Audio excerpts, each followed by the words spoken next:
Erev Tov, good evening, how's everyone doing? We are going to do something a little different today than what we've done in the past, and I think that it actually has its own style and its own flavor. Let me just find the right page before I get too far. I won't have the handout that I sent out by PDF, either in email or if you go to the Google Classroom, you'll see it as attached to the Zoom invitation. You'll see a handout there as well. All right, so we are going to take a tangent that is based off of the last 3 or 4 shiurim that we've done together, all about innovation in halakha, flexibility of halakha, and it's different. What I'm doing today is very different than what we do elsewhere. I'm going to try something else just for today, to see if we can do those additional sources of different pieces of Talmud and perhaps piece together a picture of this concept of flexibility in halakha, innovation in halakha, and how it sits with some earlier sources and the different values suggested in those sources. I don't have a beginning and end point today. Today is one of those, it's a real Bet Midrash. We're just going to learn through this together and see where it takes us. I have some ideas that I definitely wish to share based on the sources that are in front of us. But really, I am putting myself out there. Wherever HaKadosh Baruch Hu will sweep us is B'ezrat Hashem where we shall end up. Last week, Rabbi Chaim David Halevi mentioned to us that En gmishut ke gmishuta shel halakha. There's nothing more flexible than the flexibility of halakha. And that sentence, as shocking as it is, was backed up by a number of examples of Rabbi Chaim David Halevi. We then had a few examples from previous weeks that Rabbi Yosef Masas taught us about how things change in halakha. Rav Uziel suggesting that should be a primary focus of a posek who deals with halakha, to be able to deal with the changes that exist in the realm of halakha as well. He mentioned a few things that could change halakha, shifting social norms, life events that cause changes. In fact, Rabbi Chaim David Halevi, one of his proofs last week that halakha changes based on the circumstances of life, one of Rabbi Chaim David Halevi's proofs was about Aaron HaKohen. Aaron changed a halakha that Moshe Rabbeinu taught him. Moshe said one thing, Aaron did an entirely different thing based on his own logic, and when asked why it was that he changed, the first thing he pointed at was that something happened in his life that caused him to be a mourner. It caused his halachic status to change, and therefore he felt on his own accord that the halakha that HaKadosh Baruch Hu told Moshe Rabbeinu should change. Now later, the Chachamim say, hey, slow down, don't worry, it wasn't actually a change of halakha. Moshe Rabbeinu had heard that halakha from God on Har Sinai, but he forgot it, and he only remembered when Aaron reminded him. Nonetheless, says Rabbi Chaim David Halevi, whether or not it was originally divine or not, Aaron didn't know that it was divine. Aaron reached that conclusion, a divine conclusion, through human logic. And that's the message from that story. Today I wanted to take us somewhere connected, but different, and perhaps seemingly contradictory. And that is to the Talmud, to a number of sources that have to do with Rabbi Eliezer ben Hurkanus. Does anyone know anything about Rabbi Eliezer ben Hurkanus?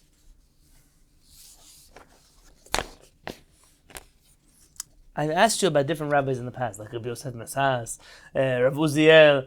This one is straight out of the Talmud, so you've had a few thousand years to get to know him. Rabbi Eliezer ben Hurkanus. Someone here know anything about him? I'm sure the Rabbanit doesn't. Rabbi Eliezer, like the one as like without a family name, just the one that is mentioned as Rabbi Eliezer. Yes. The one with the oven. Very good. Okay, so this is the same Rabbi. Very good. Okay, we can count on you. The same Rabbi Eliezer, who is famously mentioned in the story of Tanur Shel Achnai, the famous oven, the argument between him and the sages of Israel. And then the trees get uprooted and the walls of the Bet Midrash fall down and a voice comes out from heaven, and still he's wrong. Because no matter what he says, the rabbis say that the majority rules with them. Do you guys remember this story that who was referring to? You want to maybe tell us a little bit about the story from the beginning? So, if I remember correctly, because I haven't studied it for a while, it was an issue regarding I think the kashrut of an oven, and Rabbi Eliezer, there was a question regarding if you if it's an oven made out of different pieces, if you basically dismantle the oven and then build it back, does that change the status of the oven? And Rabbi Eliezer was determined that it was the case, but he was by himself more or less on the issue, and so he basically tried to bring about to convince through miracles. Well, if I'm correct, let the tree grow out of nothing, and even the voice of God that says, "Oh, you're right, Rabbi Eliezer," and still I think it's Rabbi Shmuel who is determined in saying, it doesn't matter. It's majority of the HaShamayim rule. It doesn't matter if you can bring miracles about. I think it was he said something. He refers to some passage in the Chumash that says the Torah does not come from the sky. It's Lo b'Shamayim here. It's not in heaven. Yeah. Yeah. So I actually, it's funny of all the stories. I actually didn't bring the story about Rabbi Eliezer ben Hukanus because that entire story surrounding the Tanurot Shel HaChanayim has such tremendous ramifications on how we look at halakha and how we view halakha. That if we wanted to dedicate ourselves to that story, you'd have to mamash take at least a few days, if not weeks. I'm not exaggerating at all, to discuss the implications or the ramifications of that story. Essentially, what you have is one rabbi stating an opinion, and then when the rest of his colleagues disagree with him, he invokes miracles. Now, you should know Rabbi Yosef Masas in his book Nechalat Avot and Perkei Avot is adamant that none of these were miracles, but they were all sleight of hand, used as a manipulation tactic by Rabbi Eliezer to manipulate his colleagues. But that's not at all the pshat of the Talmud, at all. The Talmud seems to be straight out that these things are miracles. Now, if you want to understand them as an Agadah, in general, that's already up to you. I'm not here to tell you the fact as much as the way the Talmud viewed this story. When it comes to his miracles, he uproots a tree from... If I'm right, let this tree uproot itself from the ground. If I'm right, let the river flow backwards, and the river flows backwards, and the rabbis still admit that they will not admit that he's right. Ultimately, a voice comes out from heaven and says, the halakha is like Rabbi Eliezer, the halakha is like him. And the rabbis look at this voice of heaven and they say, Lo b'Shamayim hi, we don't care what you say. Once you gave the Torah on Har Sinai to the Jewish people, you have lost your right to tell the Jewish people how to understand the Torah. And at that moment, this voice which comes out of heaven says, Nitzchuni banai nitzchuni, you have defeated me, my sons, you have defeated me. And it's a fascinating conversation in terms of how do you use miracles to prove your point. By the way, that even the miracles themselves, they weren't quite certain that Rabbi Eliezer was right. So you'll see that, for example, he at a certain point says, if I'm right, let the walls of the Bet Midrash cave in. And the walls of the Bet Midrash caved in halfway. They caved in, and they say halfway out of the honor of Rabbi Eliezer and halfway to protect the dignity of the scholars he was arguing against. How do you learn from miracles? Rabbi Yoshua, that's correct. But it's Rabbi Yoshua and all the Chachamim, meaning who is Rabbi Yoshua? Rabbi Yoshua is Haomed Barosh. The Rabban Gamliel is with him. If you recall Masechet Derech Eretz. Have you ever heard of Masechet Derech Eretz? Someone studied here Masechet Derech Eretz? You probably never got a chance because nobody studies Masechet Derech Eretz. It's found in the back of, if you have like a regular Vilna Shas, in the back of Masechet Eduyot, Hoyot, over there in the back, there are a bunch of Masechtot Ktanot, small tractates. And one of them is a two-part tractate, Derech Eretz Rabbah, Derech Eretz Zuta, and there's two Masechet Derech Eretz. And Masechet Derech Eretz, well, it's exactly what it sounds like. All kinds of teachings about Derech Eretz, proper etiquette, manners, the way people are supposed to act. Not at all like Perkei Avot. Perkei Avot is not a book of ethics, actually. It's more of a book of Chassidut. Our rabbis always refer to Perkei Avot as Milta de Chassiduta. The things that are found in Perkei Avot are not law. They're extra to the law, which is its own concept, and what does that mean exactly? But you can never really bring a point to halakha from Perkei Avot. That's not what it was written for. It's not what it was intended for. Here, it's not so much spiritual ethics as much as morality, how a person is meant to act, how a person is meant to speak, how a person is meant to eat, how a person should sleep. There's a famous teaching there that you may have heard quoted many times. It's invoked often in a synagogue setting. When I was in yeshiva in Baltimore, so there were certain things that they did there that they were very adamant must be done by everybody in the yeshiva. They would invoke this phrase, Minhag HaYeshiva. Those are the custom of the yeshiva. And no matter who you were or what you were or where you come from, you were not allowed to deviate from what they decided was Minhag HaYeshiva. And Minhag HaYeshiva could be something as petty as, there's a few minyanim, but one of them had a baby that had a brit, and they decided that the Minhag HaYeshiva is the rest of the minyanim don't say tachanunim either. Fine, not such a big deal. Then they had other minhagim. I'm using the word lightly, obviously, because minhag has a legal definition, not actually this definition. But they had minhagim such as having to wear a black hat, or else you were not allowed into the Bet Midrash. So there were moments where, if for whatever reason, you would forget your hat in the dormitory. You weren't allowed to pray with the minyan. You had to pray outside of the Bet Midrash. They would invoke minhag hayeshiva. There were other things such as the accent in which you were allowed to lead services, or how you put your talit over your head. You weren't allowed to, as a single bachur, even though we wore talitot, we were Sfaradim, you were not allowed to cover your head, because minhag yeshiva, they would invoke this very often.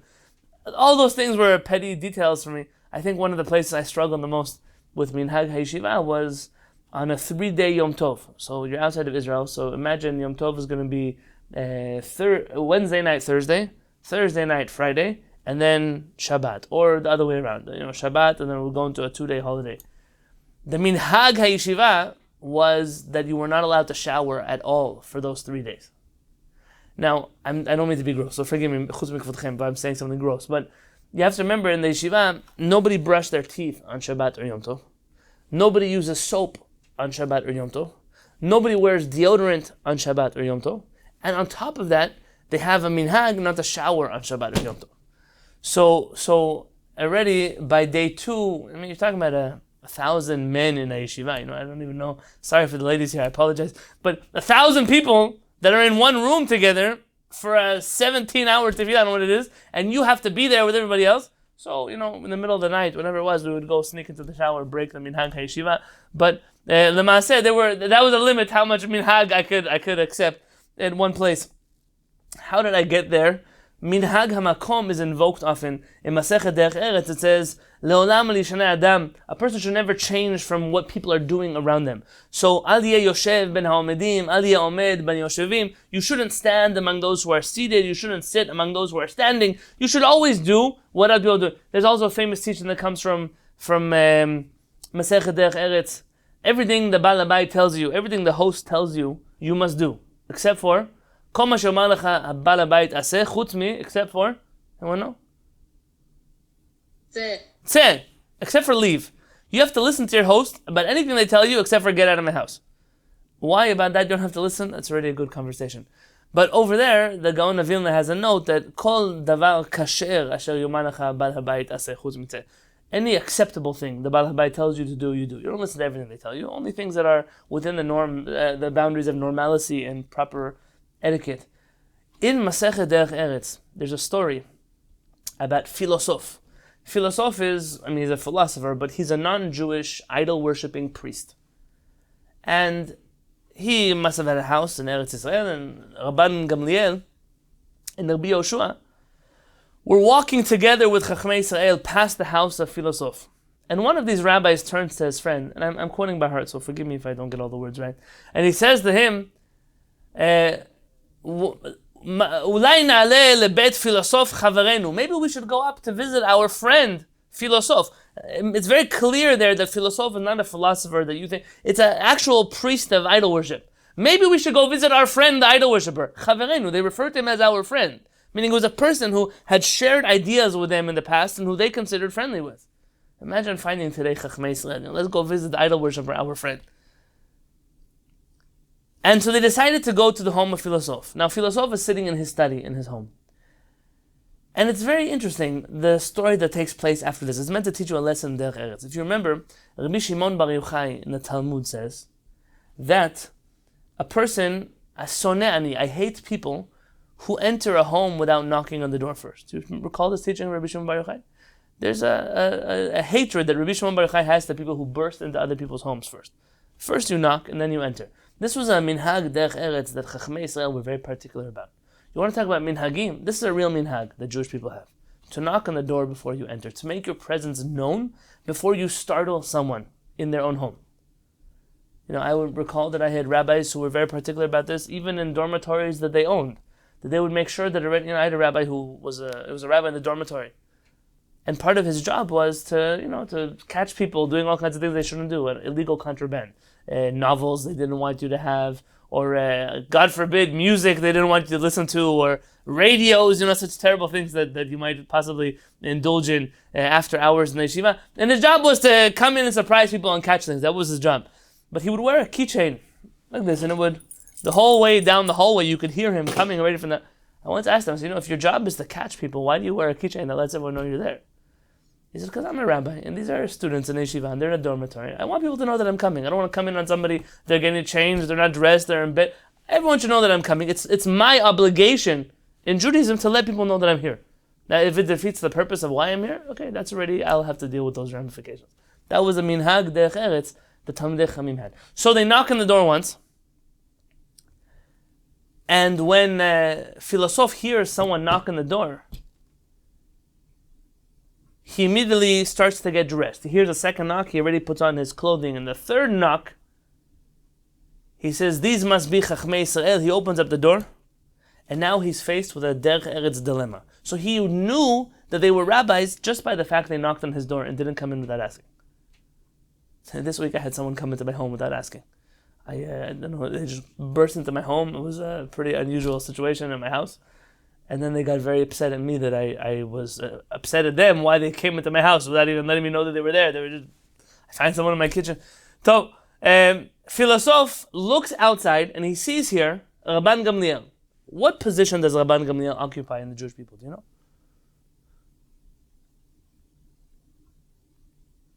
Wasn't he the Nasi? Very good. Nasi. He was the Nasi. He was the prince. And then you have Rabbi Yoshua. Rabbi Yoshua is standing with Chachmei Yisrael. Why is he with all the Chachmei Yisrael? What is his job?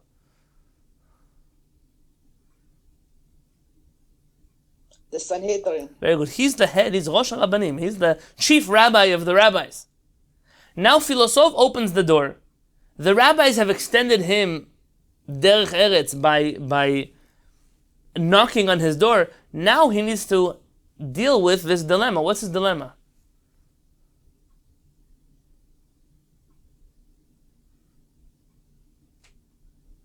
The honor, who is going first?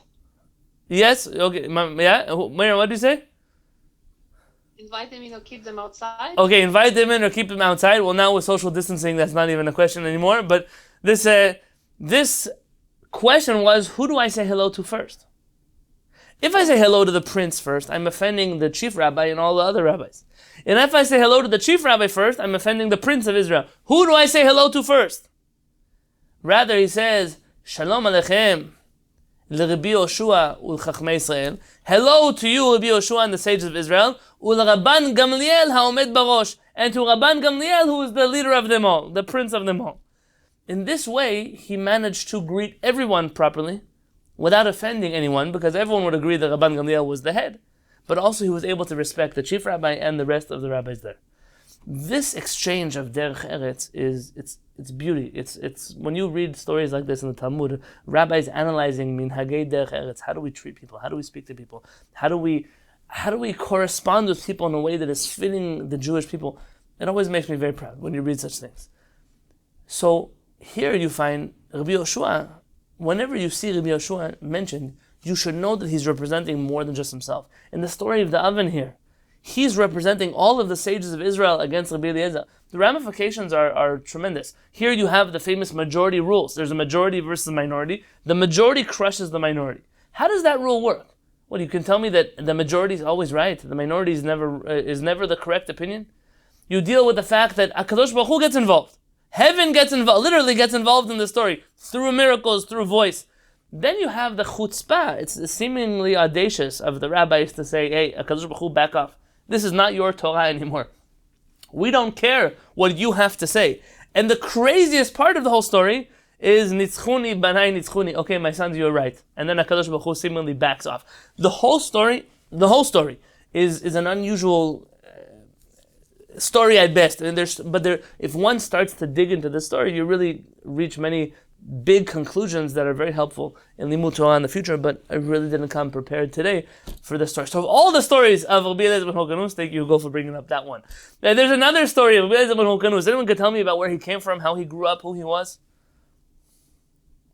He had he had to leave his dad's and he didn't give him any money and he had to eat earth on his way to yeshiva and all that.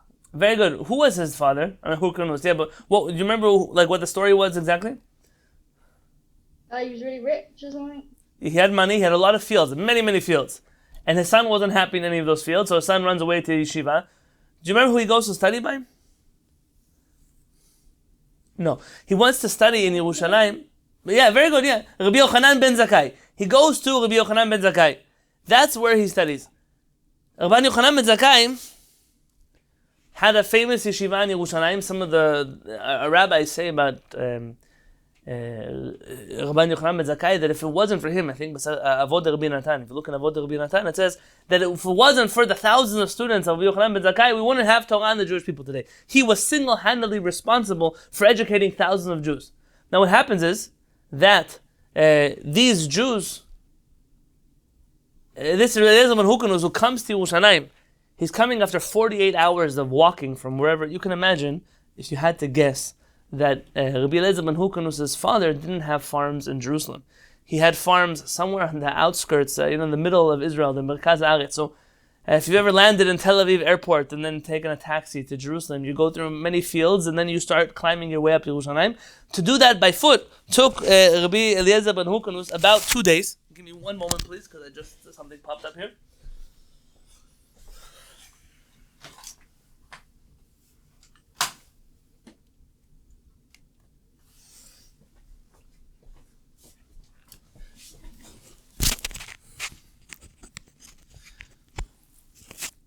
He finally makes it to Yerushalayim.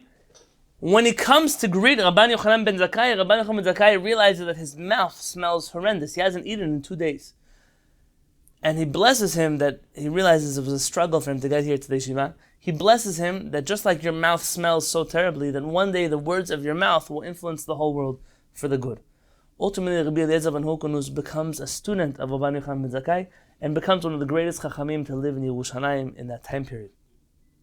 The father of Rabbi Eliezer ben Hokanus, he came to Yerushalayim. It's been about 10 years since he last saw his son or spoke to his son.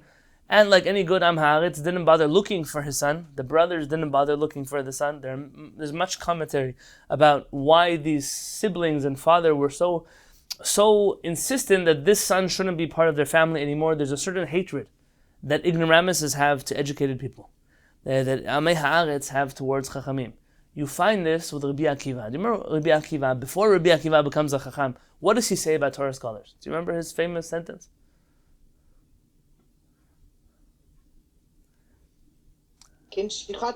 Very good. My mother is correct. If you just give me a Talmid Chacham, so I can bite him like a donkey bites someone. Why a donkey? What are the donkey doing? Why not like a dog? Rather, what are the Mefarshim they say? A dog bites, but a donkey bites and breaks the bone also at the same time. That's how much Rabbi Akiva hated Talmidei Chachamim. There's a certain hatred that exists in the world between those who are educated and those who are not. And that's also another conversation, perhaps for a different time. It has many ramifications for what the world we're living in is going through, always has been going through, but especially is going through today.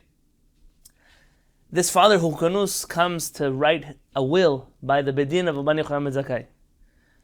And part of his will is that he wishes to exclude his lost son Eliezer from any part of his will. At that point in time, when Yochanan ben Zakkai was making this big feast, in which many Torah scholars were there, especially many of them that were involved in this, I believe Nakdimon ben Gurion was there, a number of the scholars that were involved during the times of the destruction of the Second Temple. And he offered Rabbi Eliezer ben Hokanus to speak, and the whole crowd was blown away by the things he spoke about. By the way, what he spoke about was very relevant to the story. If we have time one day to learn more Agadot, the speech that Rabbi Eliezer ben Hokanus gives there has its own ramifications. But after it's over, Rabban Yochanan ben Zakkai tells this man, why do you want to exclude your son from your will? And he says, well, you left it. Yeah, such a stupid son that I have. And he said, your stupid son is the one that is speaking right now. He's the one that just let on. He was so embarrassed that he obviously put his son back in his will, and Shalom an Israel. These are the humble beginnings of Rabbi Eliezer ben Hurkanus. He starts off as a boy that comes from a home that was not educated, did not receive a Torah education. When he wanted more, his father didn't want him to have more, wanted him to stay in the family business. He runs away from his home, goes to yeshiva, becomes one of the sages of Israel. And only many years later in his life does his family ever accept the fact that his life choices actually led him to a good place. I think there are a lot of people who struggle with life in general. But one of the harder struggles in life is when the people who we love don't love the choices that we made. If it's the choices we've made in terms of religion, if it's the choices we've made in terms of work, if it's the choices we've made in who we've married or what type of children we have raised. And there are many things that we go through that are hard enough as they are.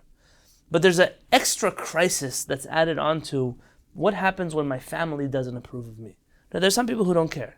I mean, I'm sure deep down they care, but they've lived a life where they just reject their family back and they keep moving forward. But there are people who spend a whole life waiting if they'll ever see that moment. Will they ever be validated? Will they ever be accepted for who they are, what they are, in the eyes of those who they love? And I could say that Rabbi Eliezer ben Hurkanus definitely reached that place. And there's what to discuss about the relationship between a Talmid Chacham and a family of Amei Haaretz, but not for right now. I didn't come to tell you the life story of Rabbi Eliezer ben Hurkanus. Today I came to discuss the methodology, the teaching style, the approach that Rabbi Eliezer ben Hurkanus had to Halachah in general. If you look with me on page 5 in the PDF that I sent out, source 2, it's the first source in the additional sources section.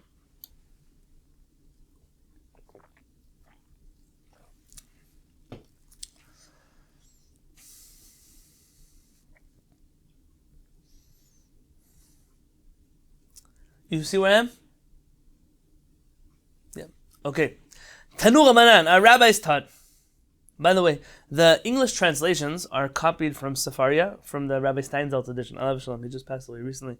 So sometimes the English is not exactly a translation of the Hebrew, because what they do, like many translations, they write both the words that are literally translated and then fill in the gaps, but they do that in 2 different fonts. So you know what's literal translation and what is not. I can't do that when I copy and paste things, so just know that if you were to look at the original, some of these words are not actually what's found in the Hebrew.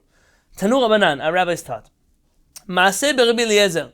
There's a story told about Rabbi Eliezer. Sheshavat beGalil ha'elyon, who stayed in the upper Galilee. V'shaluhu shaloshim halachot b'ilchot sukkah. And they asked him 30 questions in the laws of Sukkah.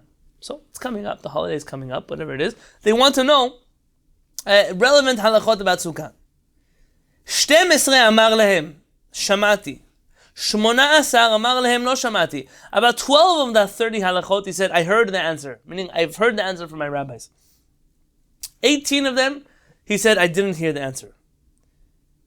Rabbi Yosef beRabbi Yehuda omer chiluf hadvarim. 18 amar lehem, shamati. 12 amar lehem, lo shamati. And Rabbi Yehuda heard a different variation, that he heard 18 of the answers, but 12 of them he didn't hear. Bottom line is, some of the answers he says he heard, some of the answers he says he didn't hear. Amru lo, they said to him, Kol devarecha einan ela mepi hashmuah? Tell us, Rabbi Eliezer ben Hurkanus, all the Torah you teach, you only teach things that you've already heard before?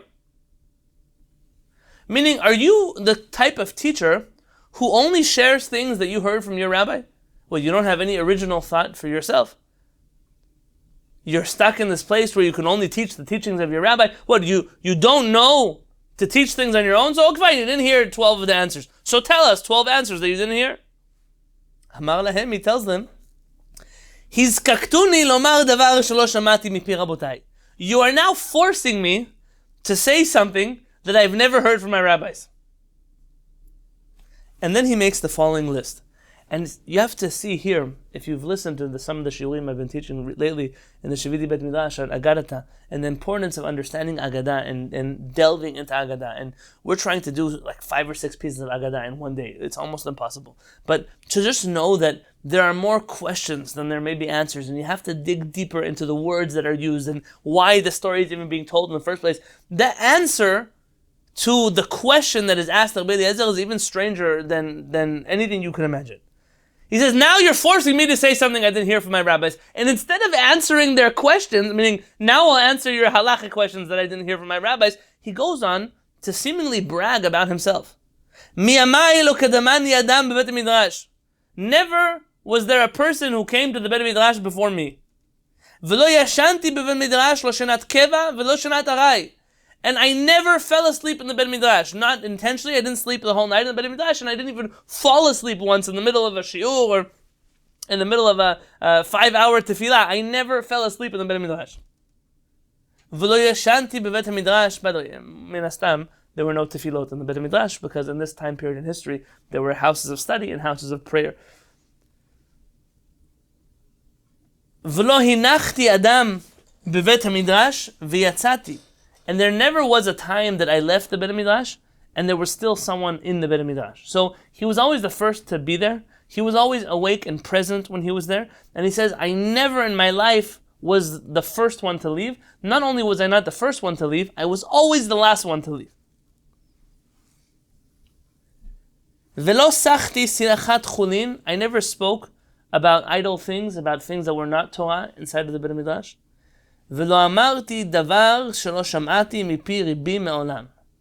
And I've never said something that I did not hear from my rabbi in my entire life. So now, Rabbi Eliezer seems compelled to brag about himself a little bit. Like, I've never done this, I've never done that. I've always been in the Bet Midrash, I'm always there first, I'm always the last one there. And I've never said something that I never heard from my rabbi before. What is going on in this story? What's happening here? Why this list of things? He could have just said, yeah. He could have just skipped the whole middle part and said, yes, I have never said something that I never heard from my rabbi. That could have been the response. Meaning, he could have gone from, you don't ever teach original ideas? He could have said, no, I never say things I didn't hear from my rabbi before. What is the purpose of this whole list that is here? There's a commentary in the Talmud, which, yes, has its fair share of Kabbalistic insight that may not be relevant or practical to all who don't understand the concept. Sometimes this commentary will go on a tangent that unless you're very well versed in Kabbalah doesn't make much sense. But there are jewels, mamash diamonds inside of this commentary in the Talmud, and I don't understand, for the life of me, why it's not more commonly used when understanding and studying the Talmud. There's a commentary of the Ben Ish Chai, Rabbi Yosef Chaim of Baghdad, on the Talmud. Actually, 2 commentaries, but they're normally sold together as a set. And many of the agadot of the Talmud are explained properly through the writings of the Ben Ish Chai.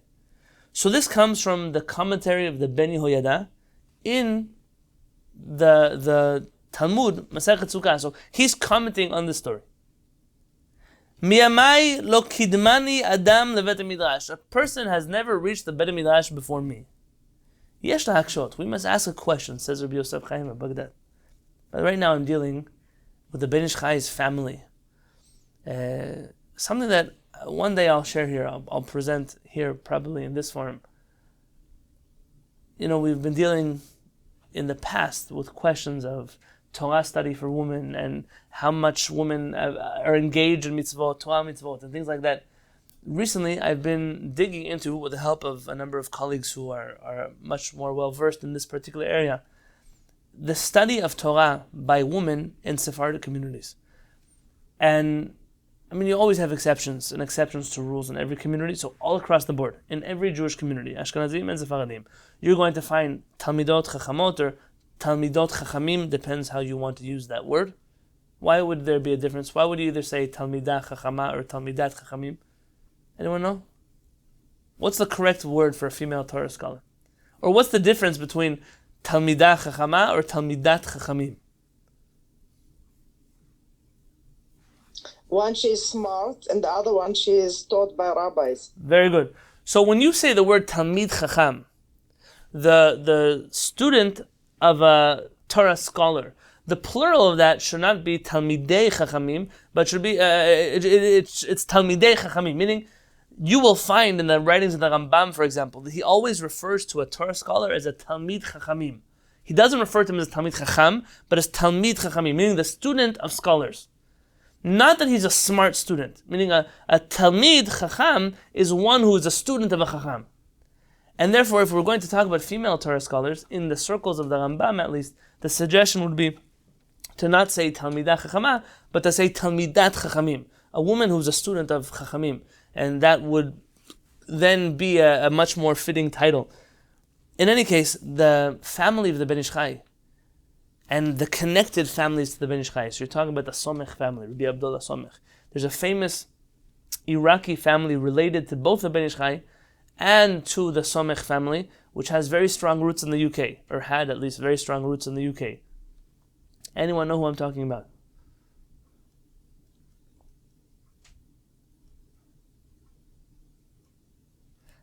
Yes. Okay, so say something. There's the famous Sassoon family, which is an Iraqi, Indian, Jewish family that has tremendous roots in the United Kingdom. And all of these families had daughters, wives, mothers, granddaughters, who were tremendous Talmid al-Chachamot, unbelievable Torah scholars. And it wasn't a coincidence. It wasn't something that happened. Probably the Jews of Baghdad have the highest concentration of female Torah scholars in the last few generations. It's something that needs to be researched properly, needs to be understood in the context. I can give a few simple reasons for why, in the sense that in Iraq, in Baghdad especially, all the young children went to a local public Jewish school. It was the public Jewish school was where they were taught how to read Hebrew, were taught how to write Hebrew, and that, on a public level, was only open to boys until the ages of 9 or 10. After that, if you wanted your child to study more, there were yeshivot, or tutors that you paid privately. There were children of a higher economic class that didn't go to the regular yeshiva. They went to a special yeshiva that was meant for people who could afford to pay the tuition for those schools. And in those schools were co-ed for boys and girls until the ages of 9 or 10, which taught them how to read and write Hebrew. And therefore the upper and middle class families of Baghdadi Jewry who could afford to send their children to a Jewish school inevitably were sending their children to a school that also accepted their daughters to study. And therefore you already have the beginnings of female Torah scholarship, because those women were able to afford the tuition, the price of Torah study. And then you have families like the Somech family, like the Ben Ish Chai's family, like the Sassoon family, most notably, who hired Talmidei Chachamim to teach their daughters Torah throughout their life. You have another famous Ashkenazi rabbi who also has roots in the United Kingdom. He wrote a famous book called Michtav Meliyahu. Anyone know who I'm talking about? Rabbi Eliyahu. Very good. Rabbi Eliyahu Dessler. Rabbi Eliyahu Dessler, alav shalom, was hired by the Sassoon family to teach their daughter Flora Sassoon Torah, and he spent a part of his life being her tutor. And she has letters to her from the Ben Ish Chai, letters to her from Rabbi Yitzchak Nissim. Rabbi Yitzchak Nissim about her says that he needs to research the halachah about whether when he sees her next, he has to recite the blessing that one would recite on a Talmid Chacham of tremendous stature. A side point, but the life of Chachmei Baghdad is something that would provide a lot of food for thought in today's Jewish community and the crises that the Jewish community sometimes creates for itself when it's ignorant of its own history. Yesh la'akshot, says the Ben Ish Chai. You have to ask the question. Lama hiskir lehem midot elu, de'en shaychim linyan atu lishvuche gar mehuba. שלא יצטרך לומר להם אלא אחד, והוא שלא למד דבר שלא למד מעולם. Why does he feel the need to seemingly brag about himself, say things that are not at all fitting into the context, when he could have just said, yes, I never say things that I did not hear from my rabbi. ונראה לי בסייעתא דשמיא, it appears to me with Hashem's help, כי על דבר זה, that this phrase, שלא אמר, יאמר דבר שהוא שמע מפי רבי, that I never said something I did not hear from the mouth of my rabbi, yesh la'akshot, you have to ask the question. Is it really a sustainable way of life? Is it sustainable for a person to say, I will never teach Torah that I did not hear from my rabbi?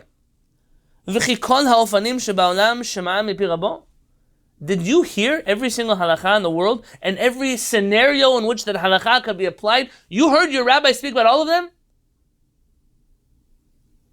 ולפי מידתו זאת מוכח שיסתום שערי תשובה מפני רוב השואלים דת ותורה.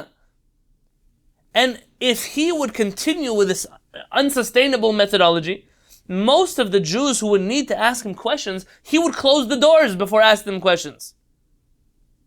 אף על פי שהוא יש לאל ידו להשיב ונמצאת מידה זו קשה. דלקו בה כמה וכמה שואלי דת. דלקו בה כמה וכמה שואלי דת. Meaning, this is a serious problem. If a posek, a chacham, will never say something they didn't hear from their rabbi, what about the next person who comes and asks the question? And the question is not exactly the way you heard it from your rabbi. There's something a little different. And a person like Rabbi Eliezer ben Hukanus has the mental and capability as well as the halachic knowledge to judge new questions,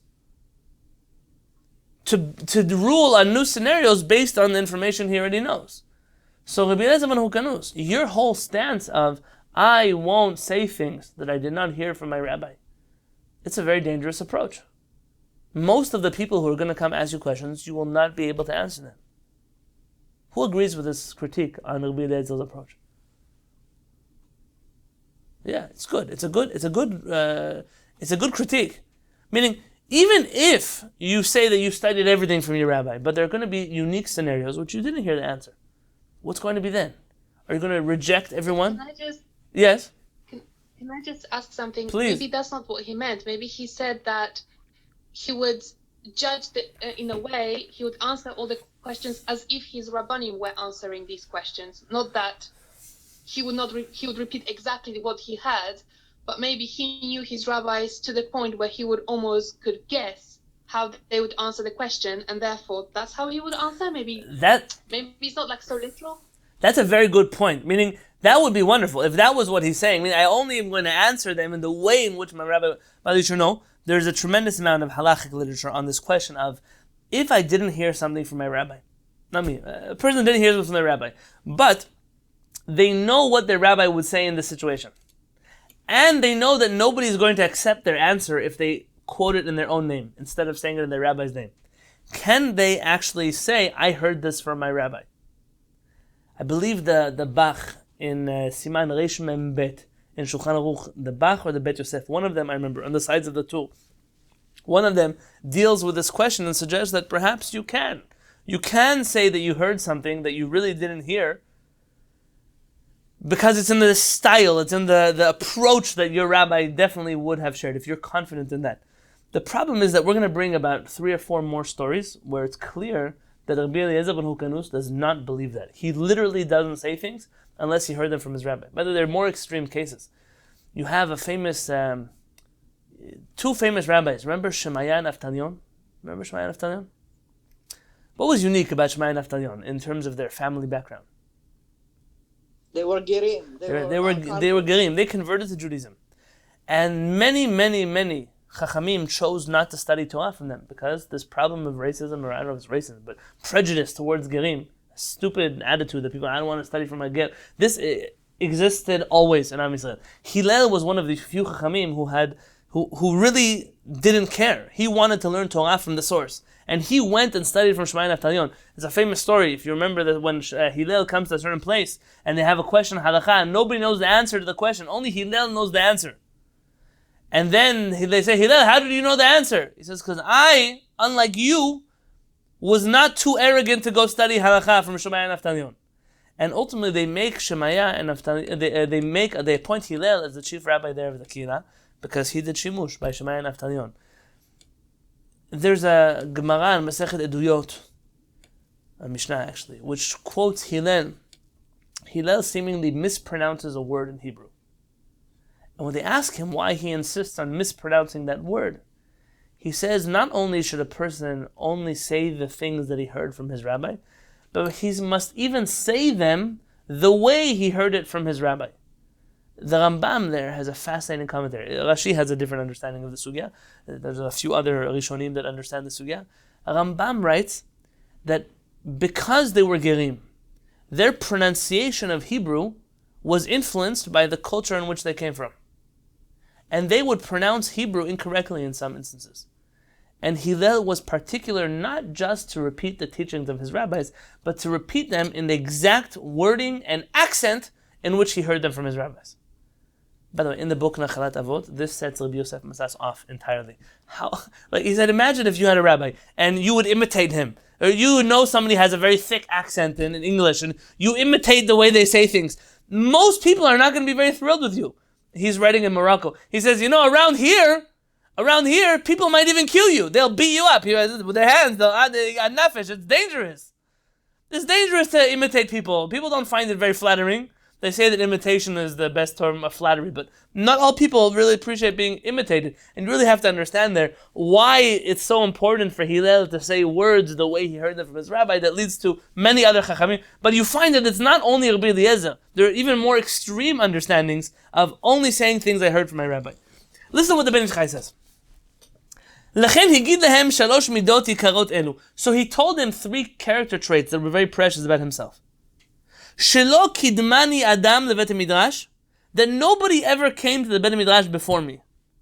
V'shelo yashanti bevet midrash, that I never slept in the Bet Midrash.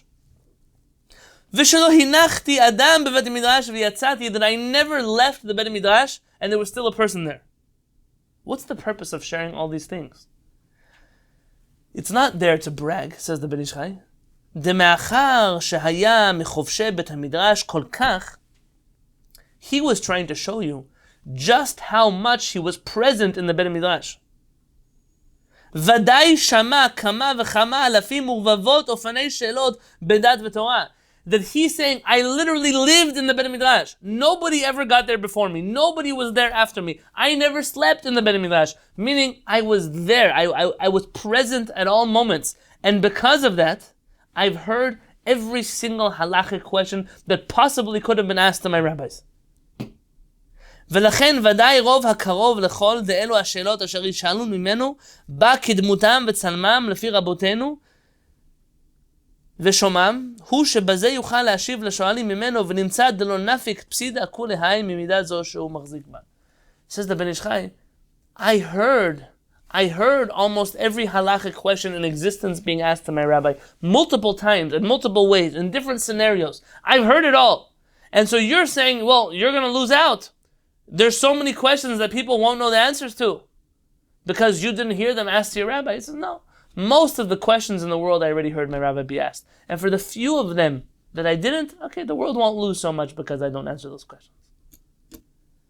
So here you have the Ben Ish Chai, not just explaining, but reinforcing that Rabbi Eliezer's stance is not just not dangerous, but he had learned so much from his rabbis that his plan was actually sustainable. That because he heard thousands of questions in Halachah, that really there were very few questions that he had not heard asked before. And because of that, this approach was sustainable, at least for Rabbi Eliezer ben Hurkanus. By the way, please feel free to interrupt me at any time if there's something you want to ask or discuss about this. This next piece of Talmud, if you're going to interrupt, you have to interrupt. Yeah, sorry, Hannah. Didn't after the story of the oven? Sorry, I'm going back to the story of the oven, but just briefly. Didn't Rabbi Eliezer got kicked out of the was it the Sanhedrin, or I'm not sure, like the group? Wasn't he kicked out? He was very upset at the whole aftermath. Do you remember that his wife's name was? Anyone remember his wife's name? It's very popular in the Bukharian community. This name, yeah. Ima Shalom. Ima Shalom. Very good. Ima Shalom was his wife's name. She was the sister of Rabban Gamliel. And she would always make sure that her husband would never do tachanunim, would never put his head down during tachanunim. Because when a chacham does tachanunim, the things he prays for comes true. And she was upset that he was going to curse her brother and he would die because of the aftermath of the story. ultimately what happens is that one day she thinks it's Rosh Chodesh, not really Rosh Chodesh. Again, the commentaries there are numerous why she made the mistake. But she figured out today he wasn't going to say Tachanunim. She didn't supervise his tefillah. And he put his head down, and Rabban Gamliel dies as a consequence here to this story. Yeah, there was a lot of many negative things that happened after the story. Definitely. Yeah. So you wanted to.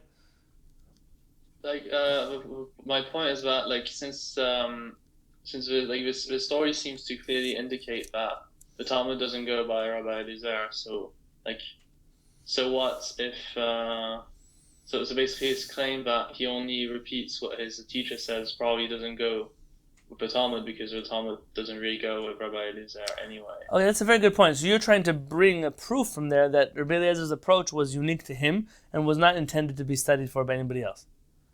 Right. That's very good. That's a good. That's a very good reading of that story. You should know that so that story has a lot of things that come out from there.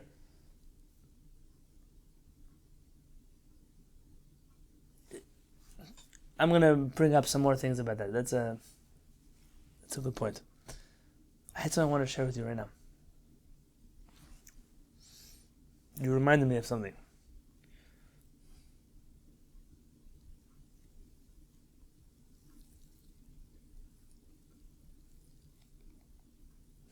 Rabbi Yosef Masas asks in his book Nachalat Avot on Pirkei Avot. Now, if you want to study tremendous amount of material of Rabbi Yosef Masas on the Talmud, his book on Pirkei Avot really goes through every one of the Tanaim who speak in Pirkei Avot, and he discusses a lot about their life, their history, the different, and through that you're able to see the way Rabbi Yosef Masas reads many passages of Agadah. Rabbi Yosef Masas there, he asks, why was Rabbi Eliezer so adamant? Why was he so adamant that he was right? Meaning, maybe he was wrong. Maybe all the rabbis are right. Why did he insist he was right? To the point where, you have to remember, according to Rabbi Yosef Masas, he's forcing these miracles. They're not real miracles, a sleight of hand. But to the point where he's willing to manipulate the system of halakha. What makes him so sure that he's wrong? Why can't he consider that maybe they're right? Rabbi Yosef Masas blames this on Rabbi Eliezer's attitude of he never said anything he didn't hear from his rabbi. And he was positive that he heard this from Rabban Yochanan ben Zakkai. And because of that, I don't care what you're going to do. I don't care what you're going to say. I don't care how many of you there are. I know what I heard from my rabbi and he's right. Now some of the Chachmei Yisrael that he's arguing with also heard things from his rabbi. And Rabbi Yosef Masas mentioned maybe his rabbi took it back. Maybe Rabbi Eliezer ben Hokanus didn't understand that his rabbi changed his mind. He was not willing to accept this thought that his rabbi took something back. From what he heard from his rabbi was misinai mamash. That's the way he viewed it, and this is an attitude of Rabbi Eliezer ben Hokanus across the board. Let's look at the next source. Because Rabbi Eliezer ben Hokanus clearly doesn't seem to think this only applies to him. There's another halakha directly tied into this one. I have a shiur on this we did recently, in which shiur, in one of the Rambam classes that we did recently, we discussed about teaching halakha in front of one's rabbi. Masechet Eruvin, source 4. V'talmid achad hayalo, l'Rabbi Eliezer. There was one student of Rabbi Eliezer, shehora halakha befanav, who ruled halakha in front of him. Amar Rabbi Eliezer le'ima Shalom ishto. Rabbi Eliezer told Ima Shalom, his wife, I'll be surprised if this guy will live till the end of the year. And he did not live till the end of the year. Amalo, she tells him, Naviata? Are you a prophet? Amarla lo navi anochi v'lo ben navi anochi. I'm not a prophet, nor am I the son of a prophet. Call from Ronan Hale. Elakach mekublani. But this is what I have received in tradition. Kol hamoreh halacha bifnei rabo chayav mitan. Anybody who rules on a halacha in the presence of his rabbi is liable for the death penalty. So this is a little bit different. This is not exactly don't say halacha you didn't hear from your rabbi, but this is you cannot share any new halacha in front of your rabbi. And Maran in the Shulchan Aruch dedicates an entire section to which halachot you're allowed to teach in front of your rabbi. That's why this concept of did I freeze? Can you hear me? Yeah, that's why this concept of hasmacha exists. Why we give ordination to people, yoreh, it's giving permission for a student to rule on areas of halakha. And this brings us to story number 5.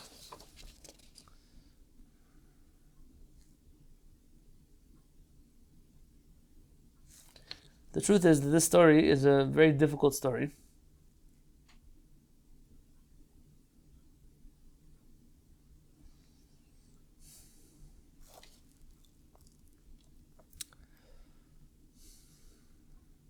Okay, let's do it quickly. Maaser shehaya, there was a story that happened. The Tanya, Maaser Rabbi Yosef ben Durmaskit, shalach lagbil pnei Rabbi Elazar belod. Rabbi Yosef ben Durmaskit went to go greet Rabbi Elazar in Lod. Amar le, he told him, Ma chidush haya bebet midrash hayom. What novel teaching was taught in the Bet Midrash today? Amar lo, nimnu v'gamru Amon u'Moav. Okay, this is a story about Amon and Moav, and there's a halachah here. It's why the Gemara even mentions the story in context. Amar lo Yosef, pshot yadecha v'kabel enecha. Pashat yadav v'kibel enav. Rabbi Elazar said to him in anger, Yosef, extend your hands and catch your eyes which are about to come out of their sockets. He extended his hands and caught his eyes. Obviously the story is not intended to be taken literally, but something here happens. Bachar Rabbi Elazar cries. Amar lo lech emor lehem al tachushu lo minyanchem. Do not be concerned with your counting. Kach mekublani merabban Yochanan ben Zakkai. This is what I heard from Rabban Yochanan ben Zakkai. Sheshama mirabo verabo mirabo hilchetan Moshe misinai. Rabban Yochanan ben Zakkai heard from his rabbi. You heard from his rabbi. You heard from Moshe Rabbeinu on Har Sinai. This story here was meant to illustrate a very quick point that the tradition of Rabban Yochanan ben Zakkai was considered clear and pure all the way back to Moshe Rabbeinu on Har Sinai.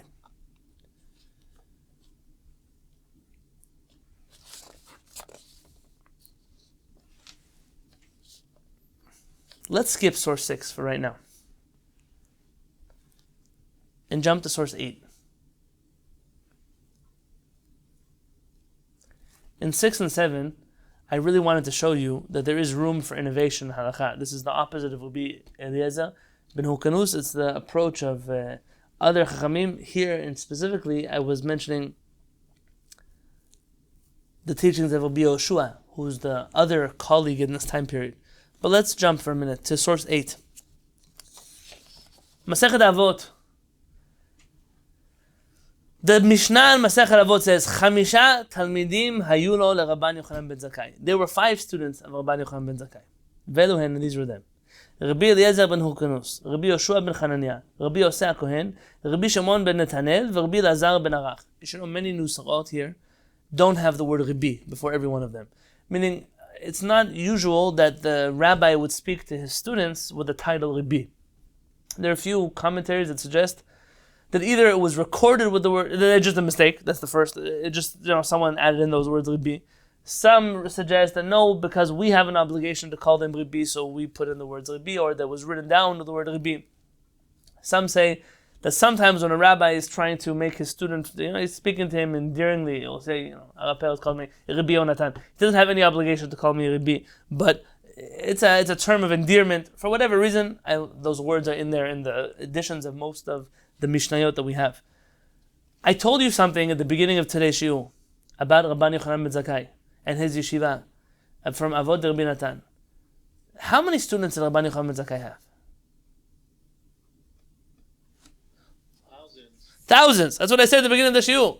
There are thousands of students of Rabban Yochanan ben Zakkai. So why does it say there were 5 Talmidim of Rabban Yochanan ben Zakkai? Who are these people? What's special? They're the famous ones. Okay, that could be true. Also, the famous ones. There's an interesting word here. Chamisha Talmidim hayu lo leRabban Yochanan ben Zakkai. How could you have said this more concisely in Hebrew? Ima? Which word could you get rid of here? In the sentence, Chamisha Talmidim hayu lo leRabban Yochanan ben Zakkai. Rabbanit, you want to take a guess here?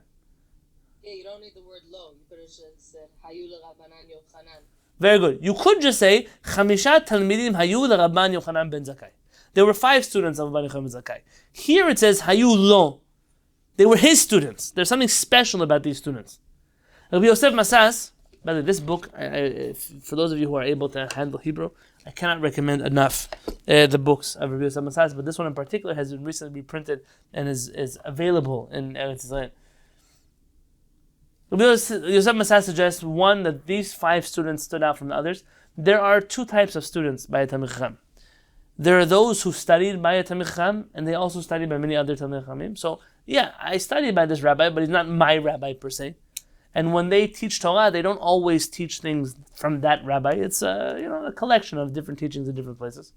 Recently, on our forum online, there was a question about putting tzitzit out of one's pants or not, and in there they asked me what the opinion of Rav Peretz was. I didn't tell you what you should do, but I'll tell you how Rav Peretz's opinion is adamant that one should wear their tzitzit out, and everybody should do that, and that we, the students of Rav Peretz, put our tzitzit out. Even though many other Sephardim, most notably Rabbi Ovadia Yosef, were very much against this custom, and even called it an Ashkenazi custom or whatever else would happen from there. The Ashkenazim, like the Mishnah Bu'al, were very adamant that those who don't do this are considered desecrators of a mitzvah. It's a really heated conversation for a few strings coming out of your pants or not. But this question was asked and I answered, and somebody there commented, okay, the good rabbi said what he said, but just so you know, there are many, many students of Rav Peretz who wear their tzitziot in. And all I wrote was a simple sentence of, let's just make a differentiation between those who studied by Rav Peretz and those who are students of Rav Peretz. And that's all that needs to be said. There are many people. Baruch Hashem, the yeshiva has hundreds of graduates around the world. I think we're hitting the number 250 graduates today around the world. And there are rabbis with posts. That doesn't mean that all of them are talmidim of Rav Peretz. I don't expect them all to be either. Maybe that's not their approach, it's not their style. But from those of us who, whatever Rav Peretz rules, that's the approach that we take in Halachah, there are not so many of us. In fact, there are very few of us. And that's the first step. These were 5 students who were very unique. And that they were the students of Rabbi Yochanan ben Zakkai. They were not just another group of people who studied there. The second is that there are some types of people who learn Torah from a Chacham. They come to listen to the class, they listen to the Torah, and then that's all they want to take. They don't take anything else from the Chacham. So there are people who are brilliant Torah scholars. They extracted Torah from a person, but they left their personality behind. So, for example, they'll learn the Torah from a person, but not any of the character traits, not any of the midot, the derech eretz of that person. There's a story, it's a rare source for me to quote, but it just came to mind. There's a few books written by Rabbi Herschel Schachter, who's in New York. He's a rabbi at Yeshiva University. There's a student of Rabbi Soloveitchik, alav shalom, and he has a book, Nefesh Harav, a few books in a series about Rav Soloveitchik. I once was reading through these books, and in it I told a story about Rav Soloveitchik when he would give his Talmud classes or his Rambam classes, that there were sometimes standing room only. They're talking about a huge auditorium, and people would literally stand in the room for, sometimes these classes were 3 or 4 hours, and there was no room to sit. If you know a little about Rav Soloveitchik, in his youth, he studied in a Chabad cheder. I don't know if anyone knows this little fact about Rav Soloveitchik. And when his grandfather, the same story of his grandfather coming to the yeshiva to check on him, and he had to quickly cover up that he was studying some book of Chassidut, because that wouldn't have gone over very well in the Soloveitchik dynasty.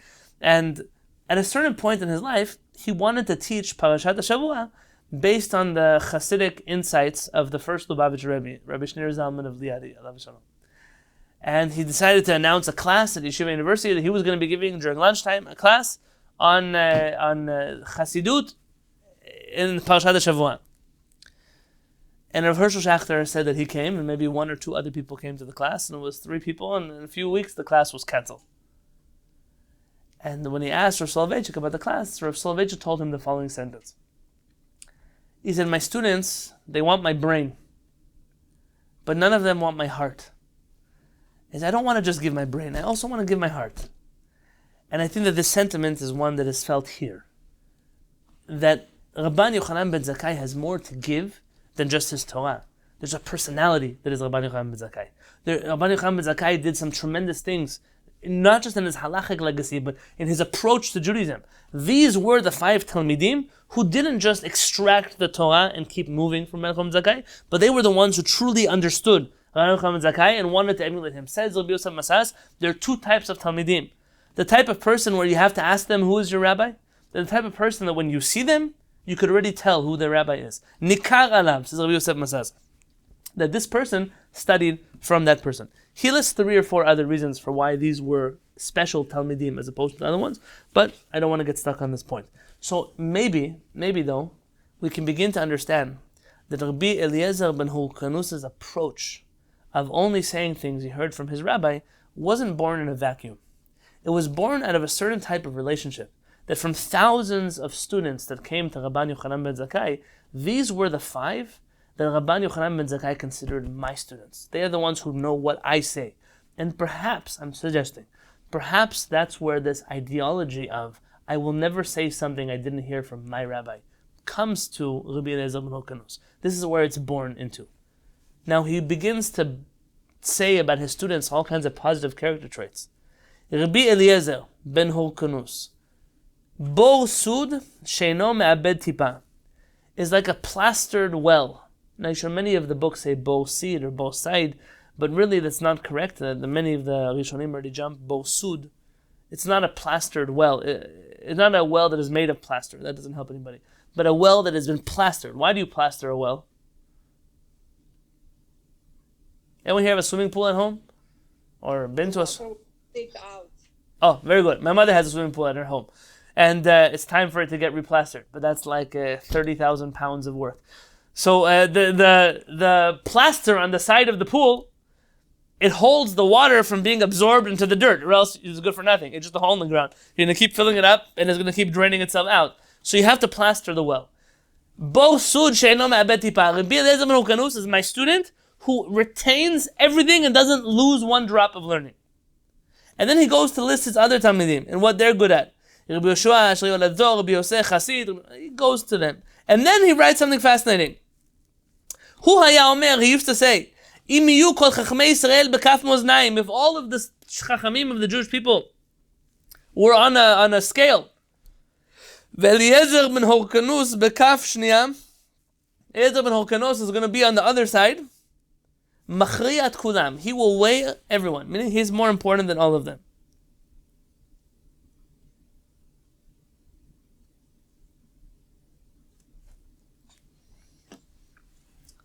A well-plastered cistern that doesn't lose a drop.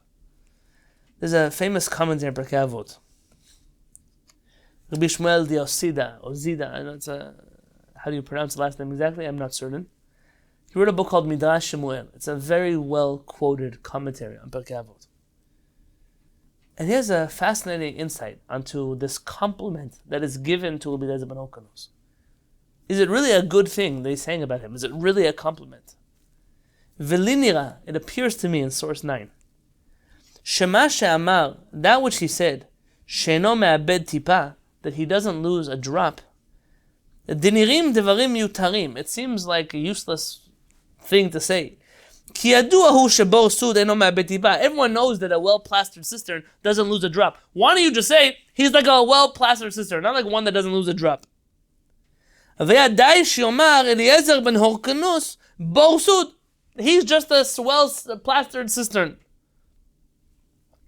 Omnam, but in the bottom of page 7, in the bold, אומנם הכוונה ביות שהבור סוד יש בו חדה לטיבותה וחדה, page 8 at the top, לרעותה. This is really half a compliment and half not a compliment. When you call somebody a well-plastered cistern, that's not necessarily a good thing. כי מימיו אינם כל כך ערבים ומתוקים, because its waters are not so sweet and fresh. כמו מי באר מים חיים, like the well, like the water that comes from a flowing water source. Have you ever smelled or drank well water before? It's clean. You can drink it, but it's not a delightful smelling thing or tasting thing. It's essentially stale water. It's been held in a container. כי אלו הם מים מכונסים. These are contained waters.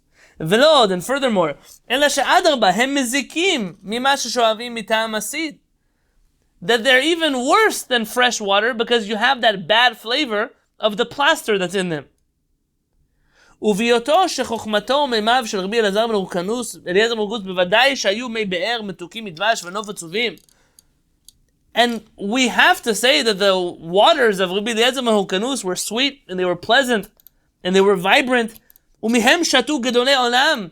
And many great scholars drank from the well of Rabbi Eliezer ben Hurkanus, meaning studied from him.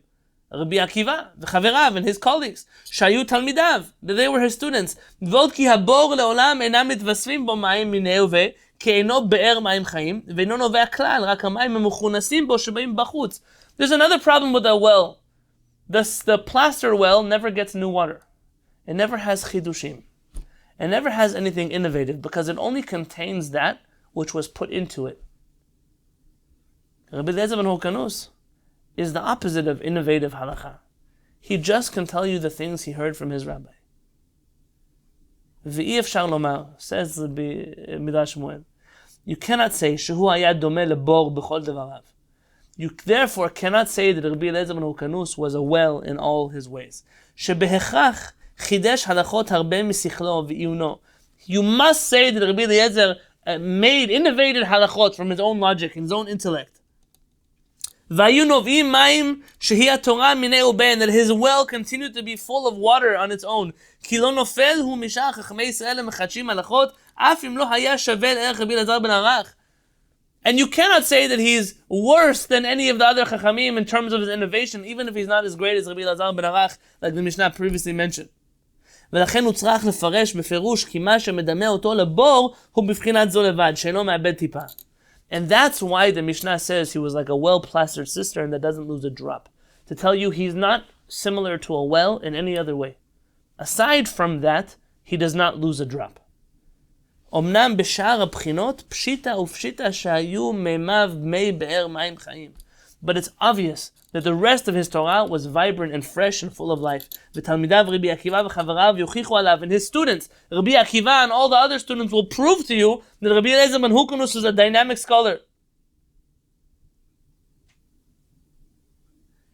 And he says in the next bold section, יש במעשה המצוות תרתי. There's two sides to limud Torah. Sur mera ve'aseh tov. Leave evil and do that which is good. Uvelimud haTorah, and in studying Torah, tarte. There's two approaches to it. Meaning, when you do a mitzvah, you aside from leaving the averot, you also have to do good actions. You can't do good actions while you're doing averot. You don't do averot while you're doing good actions. You have to separate yourself from bad and then do good. With limud Torah, there's something else. Hem ukme girsa v'gam liot mevin u'mchadesh b'Torah midato. You have to be able to do two things simultaneously.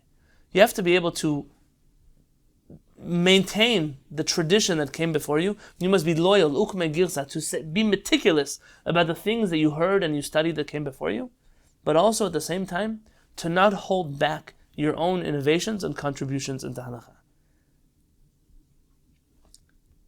And then you go into Talmud Bavli Masechet Berachot, where Rabbi Eliezer bunkers down on his stance, and he says, Rabbi Eliezer says, "Hamitpalel achorei rabo," someone who prays behind his rabbi, "V'hanoten shalom lerabo," someone who says hello to his rabbi, "V'machzir shalom rabo," and returns hello to his rabbi, "V'cholek al yeshivato shel rabo," and someone who argues with his rabbi's yeshiva. That's an interesting idea. What does that mean in halakha? "V'haomer davar shlo shama mipi rabo," and a person who says something he didn't hear from his rabbi, "Gorem lashchina shetistalek miYisrael," causes for the Shekhinah to remove itself from the Jewish people. So what is it, Rabbi Eliezer? Are you a Mechadesh or you're not a Mechadesh? Are you an innovator? Are you not an innovator? And to this you can only find one answer. You have to look, like Hugo mentioned at the beginning of the shur, you have to look, what do the poskim say? At the end of the day, when Rambam walks away from this Gemara, when Maran walks away from this Gemara, what do they say? What do they learn from Rabbi Eliezer ben Hurkanus? And they learn the following thing. With this, allow me to end the shur today. In sources 11, 12, and 13. The Rambam writes, "V'al yomar davar shelo shama mirabo." You should never say something you did not hear from your rabbi, ad she'yazkir shem omro, until you mention who you heard it from. Says the Kesef Mishneh, that's Maran Rabbi Yosef Kairo's commentary on the Rambam in source 12. What does it mean? Memrad Rabbi Eliezer. This is the teaching of Rabbi Eliezer in Masechet Berachot. Umashmad shmu'a sheshama mirabo reshai lomra stam. אף על פי שלא הזכיר שם אומרה.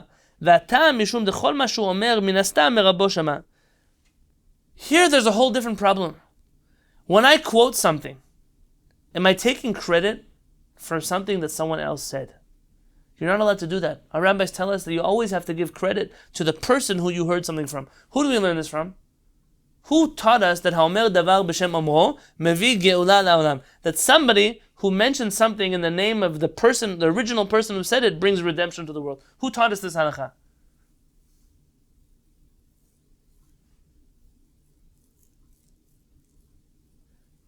Esther. Very good. Esther HaMalka, Queen Esther. Why? What does Queen Esther do? She's a student of Rabbi Eliezer ben Hukanus. Not really. What does she do? What does she say? Every time she speaks, she says, this is what I was told by Mordechai. This is what I heard from Mordechai. This is what Mordechai told me to do. Why are you obsessed with saying Mordechai? Just tell me what you need to say. Our rabbis learn from here that someone who quotes things in the name of the person who said it brings redemption to the world. Here, Maran says when a Talmid, Muvhak, a real student of somebody speaks, you can just assume that everything they said, they heard from their rabbi. Any halakha they teach, they heard from their rabbi. Any Torah they teach, they heard from their rabbi. And anything they didn't hear from their rabbi, they'll tell you, either I heard it from somebody else, or they'll say, it's my own thought on the parasha, it's my own thought on halakha. And that's how Maran codifies this halakha. If you're going to open now a Shulchan Aruch to section 242, Resh Mem Bet, in halakha 24 in Yoreh De'ah, Maran writes the exact same words as the Rambam. Lo yomar davar shlo shama mirabo. A person should not say a halakha that they heard from the rabbi ad sheyaskir shem amo, until he mentions who he did hear it from. And I think that here's the value in this teaching, and it's what we've discussed in the past. Of course you can innovate. You must innovate. Of course you have to share halachot. But there's truth in what we've all been thinking, which is you can't become stagnant like a well whose water is not fresh and water is not clean. On the other hand, you can't lose a drop. You cannot lose Torah or mitzvot because of your desire to innovate. But you also can't get stuck in one way of understanding something, because sometimes there needs to be innovation. Maran and the Rambam ultimately try to create some balance here in the world of halakha. And I wish that you look over those two Gemarot that I skipped, where the rabbis assert, Rabbi Yoshua asserts there, En Bet Midrash B'lo Chidush, there's no such thing as a house of study that has no Chidush. Maybe that's a good shiur for another time to discuss what does that mean. What does it mean there's no such thing as a house of study that has no Chidush? You should know, sometimes I feel this. I don't mean to offend anybody because I'm offending myself too. One of the first things I noticed when I came to America from Israel was how stagnant the Jewish conversations in this country were. And I'm not saying that I'm better than anybody. I mean, I'm living here, so I made this choice. And I don't know how it is in the UK, and I don't know how it is in other places, but there was something radical in Israel where Judaism was, there's many crazy things about Judaism in Israel. I'm not here to tell you that that's perfect either. There's some things that I dealt with there that I never in my life would have to deal with here. And just the fact that the things that I do as a rabbi, if it's marriage or conversion, or those things could be federal crimes in a modern state of Israel because it's not done with the right mafia. That's a whole different problem with religion that doesn't exist here, at least. You in the UK have a little taste of what that's like.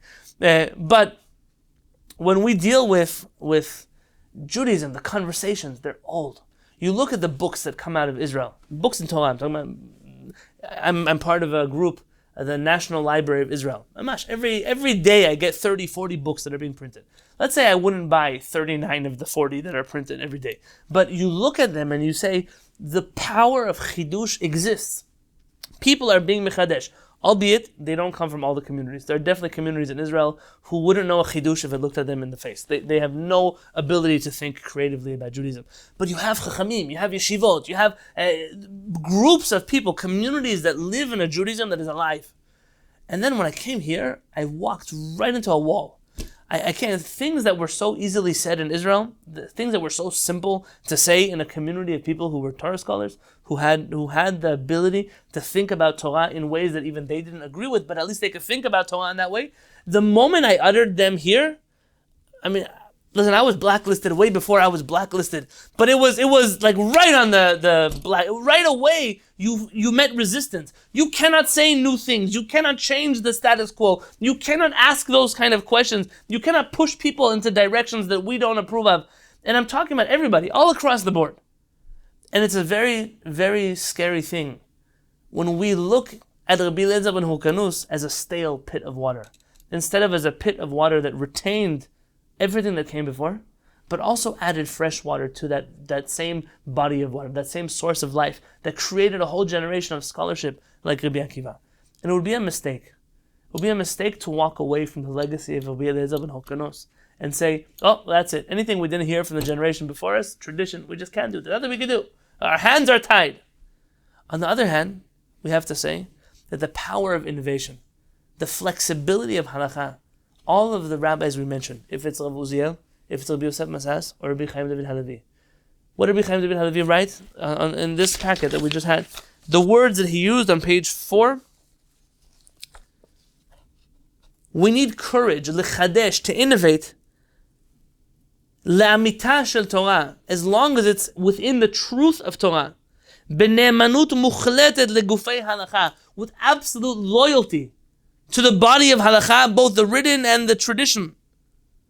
Only then, we're within, with respect to that which was, with absolute loyalty to the Torah which is written, are we able to innovate. That takes a lot more work, but it's not impossible. And it's what our generation is tasked with. It's not about how can we market Judaism better.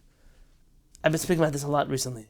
It's not about how we turn Torah into something cool or hip or fun or I don't know. That's not the way that you're going to get Torah out there. It's by realizing that the Torah doesn't work for people because some people have allowed the Torah to become stagnant, to become stale, to become static. And instead we have to transform that Torah back into what it was meant to be. Etz chaim hi lamachazikim ba. Those who cling onto the Torah of the Torah are living, they're alive. That's a Torah of life. Deracheha derechei noam, v'chol netivoteha shalom. Her ways are pleasant, her pathways are peaceful. We have to show Am Yisrael the Torah is dynamic. The Torah can engage you.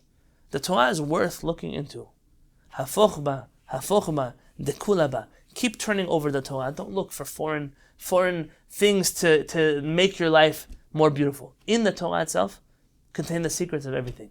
You just have to have the right tools. You have to know how to look at it, how to use it, how to work with it. B'ezrat Hashem, may we, this group here, be the beginning of a change that can show Am Yisrael we can be just as traditional. I hate that word.